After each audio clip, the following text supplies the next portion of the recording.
नांदेडमध्ये बँकेच्या रांगेचा आणखी एक बळी. पेन्शनसाठी रांगेत उभ्या दिगंबर कसबे यांचा मृत्यू.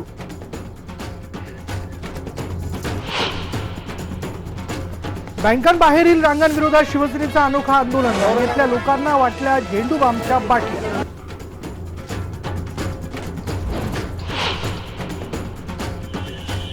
बुलढाण्यात नोटा बदलण्यासाठी रांगेत उभ्या वृद्ध दाम्पत्याची परवड. चक्कर येऊन वृद्ध खाली पडला.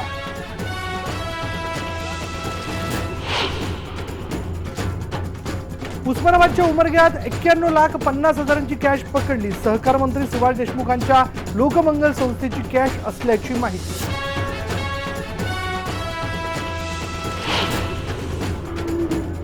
₹100 नोटांसाठी अंबाबाईच्या 11 दानपेठे उघडणार. एका पेटीत सरासरी ₹1,00,000 दान.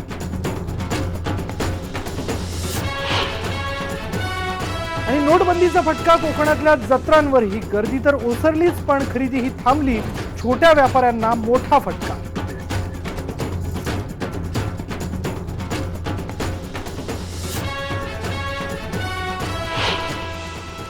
नमस्कार, मी विशाल. गावाकडच्या बातम्यांमध्ये आपलं सगळ्यांचं स्वागत. सुरुवात करूयात महत्त्वाच्या बातमीने, अर्थात नोट पे चर्चा. असं आपण रोजच करतोय, पण ह्या चर्चा करत असताना आणि त्यातल्या घडामोडी जाणून घेत असताना सारच काही अलबल आहे असं म्हणता येणार नाही. म्हणजे आता बघा ना, नांदेडमध्ये बँकेच्या रांगेचा आणखीन एक बळी गेलाय.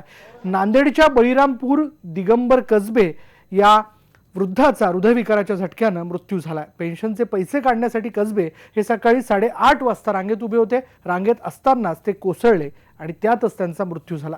धक्कादायक बाब म्हणजे कसबे रांगेत खाली कोसळल्यानंतर त्यांना हॉस्पिटलमध्ये नेण्यास कोणीही पुढे आलं नाही.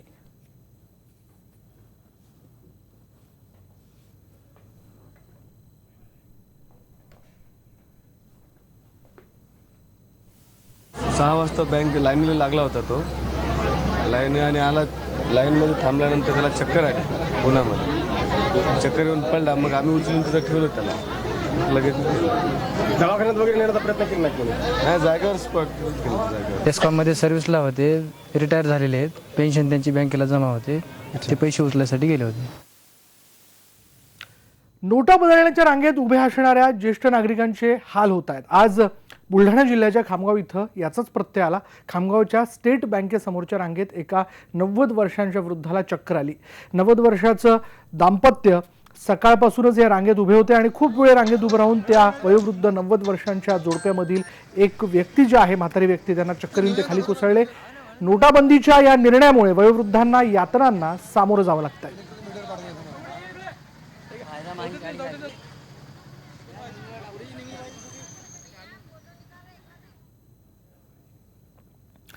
नोटाबदलीचा आता बँक कर्मचाऱ्यांवरही मोठा ताण पडताना दिसतोय. आता हेच बघा ना, राजगुरुनगरमध्ये एका बँक कर्मचाऱ्याचा या सगळ्या ताणामुळे मृत्यू झालेला आहे. स्टेट बँकेचे तुकाराम तणपुरे यांचा मृत्यू झालेला आहे. हार्ट अटॅकनं तुकाराम तणपुरे यांचा मृत्यू झाल्याचं कळतंय. बघतोय आपण की सध्या एटीएम असू देत, बँक असू देत, त्याच्या बाहेर रांगा लागलेल्या आहेत आणि त्यामुळे बँक कर्मचाऱ्यांना सकाळी 9 वाजेपासून तर अक्षरशः रात्री उशिरापर्यंत काम करावं लागतंय आणि यामुळेच या बँक कर्मचाऱ्यांवरती कामाचा मोठा ताण आलेला आहे. नोटाबदलीसाठी 14 ते 16 तास त्यांना सलग काम करावं लागतंय. 5 दिवसांपासून हीच सगळी परिस्थिती आहे आणि 5 दिवसापासून आपण बघतोय की नोटाबंदीमुळे बँकांमध्ये अलोट गर्दी झालेली आहे. बँकेतील कर्मचाऱ्यांवरतीही यामुळे याचा सगळा ताण वाढताना दिसतोय. पण काही का असेना या सगळ्या याच्यामध्ये हे कर्मचारी काम करताना दिसत आहे. पण हा ताण काही वेळेला सहन होत नाही आणि त्यातच आपण पाहतोय की राजगुरुनगरमध्ये स्टेट बँकेतले जे कर्मचारी तुकाराम तनपुरे यांचा मृत्यू झाला. ते 53 वर्षांचे होते. 7-8 दिवसापासून काम करत असल्यामुळे म्हणा किंवा एकंदरीत नॅचरल असू शकेल किंवा काय की बँकेच्या कर्मचाऱ्याच्या छातीत थोडंसं दुखू लागल्यानं त्यांना चक्कर आली आणि त्यानंतर त्यांना दवाखान्यात नेत असताना मला वाटतं त्यांचा मृत्यू झालेला आहे असं शाखा मॅनेजर यांच्याकडे विचारपूस केली असं त्यांनी सांगितलं. उस्मानाबाद जिल्ह्यातल्या उमरग्यात कॅश घेऊन जाणारी जीप पकडण्यात आली. या जीपमध्ये 91,50,000ची रोकड सापडली आहे. निवडणूक पथकानं ही रोकड पकडली आणि ही रोकड सहकार मंत्री सुभाष देशमुखांच्या लोकमंगल संस्थेची असल्याचं सांगण्यात येत आहे. नगर परिषद निवडणुकीच्या निवडणूक आयोगानं भरारी पथकाची नियुक्ती केलेली आहे आणि या पथकानं ही कारवाई केली आहे.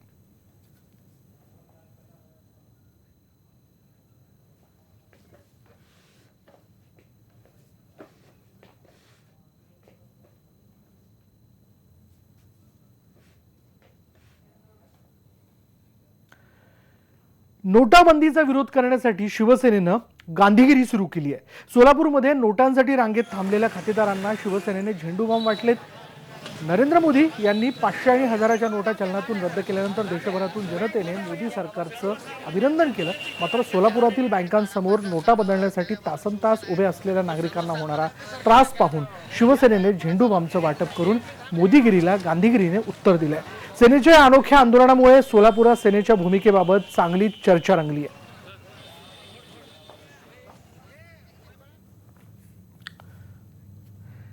बँकेत नोटा बदली करण्यासाठी गेलेल्या लोकांच्या उजव्या हाताच्या बोटावर शाई लावण्यात येणार आहे, तर निवडणुकीत मतदान करणाऱ्या मतदारांच्या डाव्या हाताच्या बोटाला शाई लावण्यात येणार आहे. राज्याचे निवडणूक आयुक्त जे.एस. सहारिया यांनी ही माहिती दिली आहे.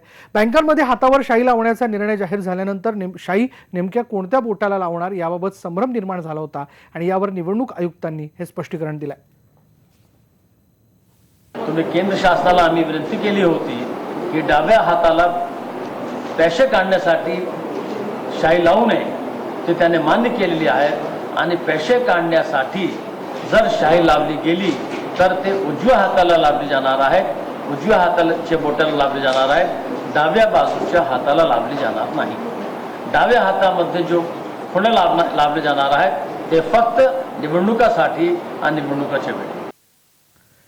500 1000च्या नोटबंदीचा फटका सध्या सिंधुदुर्गात गावोगावी भरणाऱ्या जत्रांवर झालाय. जत्रांमधली गर्दी तर कमी झालीच आहेच, पण हाती पुरेसे पैसे आणि तेही सुट्टे नसल्यामुळे जत्रांमध्ये होणारी खरेदी देखील थांबली आहे आणि याचा फटका छोट्या छोट्या व्यापाऱ्यांवरती झाल्याचं दिसून येत आहे. सिंधुदुर्गात लोटांगणाची जत्रा म्हणून प्रसिद्ध असलेल्या सोनुर्लीच्या जत्रेतून नेमकी काय परिस्थिती आहे याबद्दल सांगतात आमचे प्रतिनिधी दिनेश केळुसकर. चा परिणाम हा खरं तर शहरात जाणवतोच, पण त्याचबरोबर तो ग्रामीण भागात जाणवतोय. आणि आता जत्रोत्सव सुरू झालेले आहेत. सोनुर्लीची ही जत्रा आहे. या सोनुर्लीच्या जत्रेत मी आता आलेलो आहे आणि दरवर्षी जशी गर्दी असते तशी फार काही गर्दी इथे दिसत नाहीये.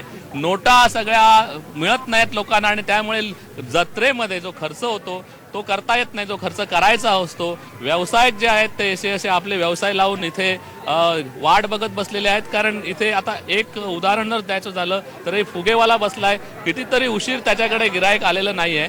हॉटेलांची परिस्थिती तीच आहे. इथे आपण हॉटेल्स ही खचाखच भरलेली असायची, पण इथे फार ज्यांच्याकडे फक्त सुट्टे पैसे आहेत असेच लोक हॉटेल्समध्ये जात आहेत. आणि जर लोक आपण पाहिले तर लोकांच्या खरं तर हातामध्ये खूप वस्तू असायच्या. गेल्या वर्षी तर जत्रेतली खरेदी घेऊन जायचे लोक, पण आता लोक नुसते येत आहेत आणि जात आहेत. कारण याचं कारण आहे की नोटाबंदी आहेत आणि नोटाबंदीमुळे या सगळ्या जे चलन मिळायला पाहिजे त्यांना. एक माणूस जत्रेत किती खर्च करतो दरवर्षी, साधारण जर खर्च करायचा झाला तर किमान जवळपास 2-3 हजार रुपये खर्च करतो एखादा माणूस. इथे आपल्याबरोबर हे हॉटेल व्यावसायिक आहेत, यांचा हा सरबताचा व्यवसाय पण आहे आणि हॉटेल धंदा पण आहे. त्यांना आपण विचारणार आहोत की काय परिस्थिती आहे या जत्रोत्सवांची, नोटबंदीमुळे काय झालेलं आहे. आता तुम्ही इथे तुमचा हॉटेल धंदा आहे आणि सरबत पण तुम्ही विकता. सकाळपासून सांगा काय परिस्थिती आहे, लोक येत आहेत, काय सुटे पैसे नसल्यामुळे आणि 500 1000 बंद झाल्यामुळे काय परिणाम झाला. 500 1000 बंद झाल्यामुळे प्रॉब्लेम झाला की आता समजा 1000ची नोट आणली तर धंदाच जर नाही झाला तर त्याला 1000ची नोट सुट्टी देणार कुठून. आणि सरकारने 2000ची नोट काढली. 1000वर काय परिणाम होत नव्हता, पण 2000वर एवढा परिणाम झाला की समजा 200 रुपयाचं त्याने खाल्लं तर 1800 रुपये त्याला कुठून देणार. इथे बघतात की इथे सरबताचं दुकान आहे, पण इथे फार मोठी गिरायकं दिसत नाहीयेत. नोटाबंदीमुळे 500 आणि 1000च्या नोटाबंदीमुळे काही परिणाम जाणवतोय तुमच्या व्यवसायावर. 500 आणि 1000च्या नोटाबंदीमुळे फार मोठा परिणाम जाणवलेला आहे.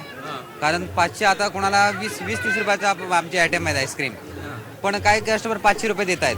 मग आम्ही त्यांना कसे रिटर्न द्यायचे, बाकीचे पैसे कसे द्यायचे. खाजांची मिठाईची दुकान असतात. इथे आपण जे एक दुकान बघतोय हे खाजाचं मिठाईचं दुकान आहे, पण हा जत्रेचा हा मालवणी खाजा याची खासियत आहे. या दुकानामध्ये तर गिरायकच नाही खूप. या दुकानदार महिला इथे आहेत वेंगुर्लेकर, त्या कुठून आलेल्या आहेत. तुम्ही कुठून आला दुकान. वजराट.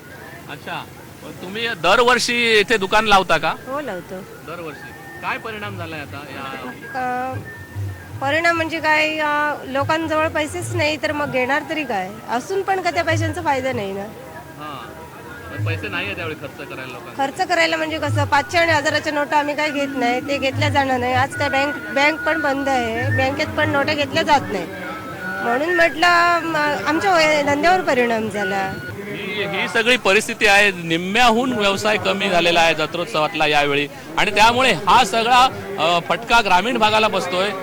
याचा कुठेतरी, कारण 2000ची नोट आहे, ती 2000ची नोट जर कुणी आणून दिली जत्रेमध्ये या दुकानदारांना, तर त्याला सुट्टे पैसे द्यायचे कुठून, हा खरा प्रश्न आहे. आणि तोच मोठा फटका या सगळ्या जत्रोत्सवातल्या व्यवसायांना बसतो आहे.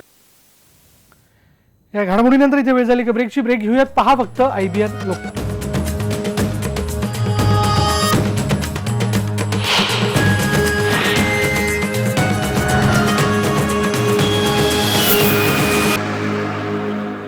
ब्रेकनंतर एक महत्त्वाची ब्रेकिंग न्यूज हाती येते, आणि ही ब्रेकिंग न्यूज आहे पश्चिम महाराष्ट्रातनं. कोल्हापूरच्या श्री अंबाबाई मंदिर आणि ज्योतिबा मंदिरातील दानपेट्या आज पश्चिम महाराष्ट्र देवस्थान समितीच्या वतीने अचानकपणे उघडण्यात आलेल्या आहेत. शासकीय आदेश आल्याने या पेट्या उघडण्यात आल्याचं सांगण्यात येत आहे. 1000 आणि 500च्या नोटांवर बंदी आणल्यानंतर त्या बदलण्याची मुदत 30 डिसेंबरपर्यंत आहे, आणि त्यामुळे दानपेटीतील नोटा त्या कालावधीच्या आत बँकेत जमा कराव्या लागणार असल्याने देवस्थान समितीची गडबड उडाली आहे. तसंच दानपेटीमध्ये जे सुट्टे पैसे आणि 10, 20 आणि 50 त्याचबरोबर 100च्या ज्या नोटा आहेत त्या वापरात येऊन सध्याच्या चलनाचा तुटवडा कमी व्हावा म्हणून देवस्थान समितीने हा निर्णय घेतलेला आहे.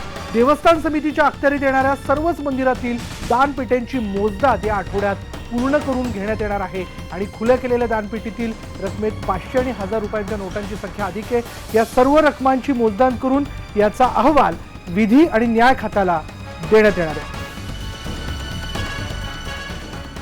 याबद्दल आपण बोलणार आहोत. आमचे प्रतिनिधी संदीप राजगोळकर या क्षणी आपल्याबरोबर फोन लाईनवरती. संदीप, अंबाबाई मंदिरातील दानपेट्या आणि त्याचबरोबर ज्योतिबा देवस्थान मधील दानपेट्या ज्या आहेत त्या उघडण्यात आलेल्या आहेत. एक फायदा असा आहे की यातनं सध्याला बाजारपेठेत बँकांच्या मार्फत जे सुटे चलन हवंय ते तर मिळेलच, पण असं देखील लक्षात येतंय, कळतंय की यामध्ये 500 आणि 1000च्या नोटा देखील मोठ्या प्रमाणात आहे. आता दानपेट्या तर उघडलेल्या आहेत, नेमकं काय आव्हान समोर आहे?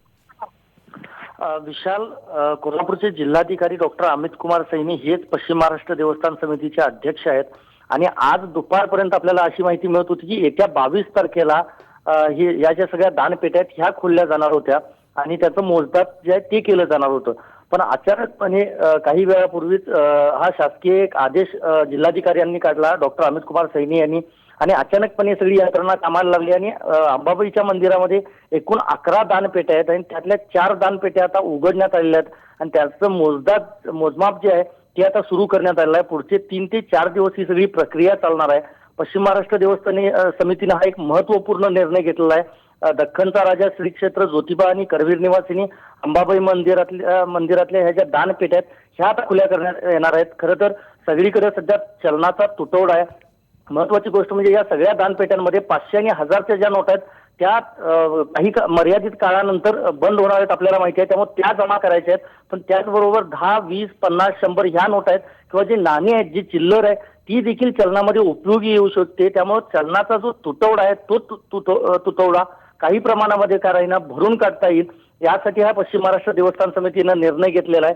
अजून किती रक्कम आहे याबाबत अजून कुठलीही स्पष्टता देवस्थान समितीकडून देण्यात आलेली नाही, पण पुढच्या 3 ते 4 दिवस या सगळ्या दानपेट्यांमधील जी रक्कम आहे त्याचं मोजमाप केलं जाईल, आणि त्यानंतर ही सगळी जी रक्कम आहे ती विधी आणि न्याय खात्या अंतर्गत बँकेमध्ये जमा केली जाईल, आणि हीच रक्कम शेवटी म्हणजे देवीच्या चरणी जी विशाल अर्पण झालेली जी रक्कम आहे दान म्हणून, तीच रक्कम शेवटी ग्राहकांच्या हातात देखील पडणार आहे.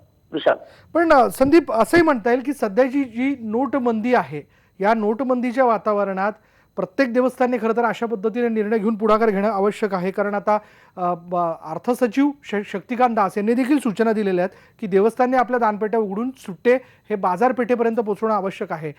हा जो घेतलेला निर्णय आहे काही प्रमाणात का होईना नोटबंदी ही कमी होईल?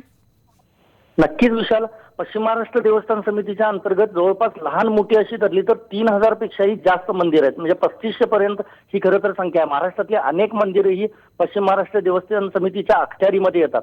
सध्या करवीर निवासिनी अंबाबाईच्या मंदिरातली ही दानपेटी खुल्या करण्यात आलेल्या आहेत, ज्योतिबा देवस्थानच्या देखील खुल्या करण्यात आल्या आहेत. पण अजून जी मंदिर आहेत, मग तुळजाभवानीचं मंदिर असेल, शिर्डीचं साईबाबांचं मंदिर असेल, दगडूशेठ हलवाईचं मंदिर असेल पुण्यातलं, या मंदिरांमधून मोठ्या प्रमाणामध्ये ही सगळी देणगी जमा होते, दान जमा होतं. अगदी ते जे दान जमा होतं ते दान आता त्याची मोजदाद करून बँकेमध्ये भरण्याची म्हणून आता लवकरच व्यवस्था केली जाणार आहे, जेणेकरून जी सुट्टे पैशांची म्हणून चणचण आहे, अडचण आहे, ती काही प्रमाणात का होईना दूर होईल या उद्देशाने हा निर्णय आणि ही तातडीने ही सगळी मोजदाद आयोजित करण्यात आलेली आहे. या महत्त्वाच्या बातमीनंतर इथे वेळ झाली का ब्रेकची ब्रेक घेऊयात. पहा फक्त IBN लोक.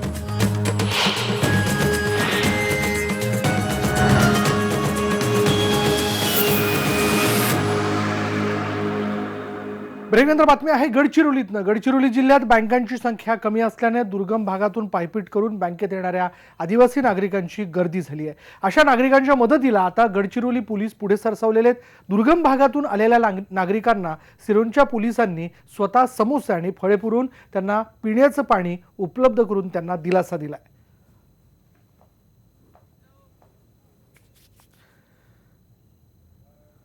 या सगळ्या घडामोडीनंतर गावाकडच्या बातम्यांमध्ये आपण इथेच थांबणार आहोत. पहा फक्त IBN लोकमत.